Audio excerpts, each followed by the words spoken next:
1975 সালের 15ই আগস্ট বাংলাদেশ যে মুক্তি পেয়েছিল, বাংলাদেশের নাজাত দিবসের শুভেচ্ছা এবং অভিনন্দন জানাচ্ছি।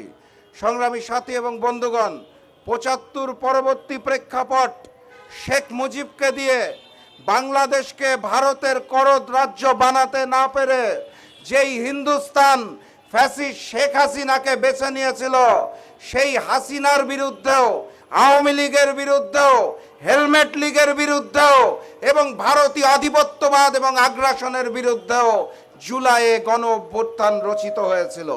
আপনারা সবই জানেন এবং বুঝেন। এই অগাস্ট মাস আমাদের নাজাতের মাস। যেই অগাস্ট মাসে আমরা 15ই আগস্ট একবার বিজয়ী হয়েছিলাম, 5ই আগস্ট দ্বিতীয়বার বিজয়ী হয়েছিলাম, কিন্তু ভাগ্যের নির্মম পরিহাস, আমরা ভারতীয় আধিপত্যবাদ থেকে মুক্ত হতে পারি নাই। কথাবার্তা পরিষ্কার। নতুন করে যারা ক্ষমতায় এসেছে, তারা ক্ষমতায় আসার পরে কেন গণভোটের আলোকে জুলাই সনদ বাস্তবায়ন করছে না?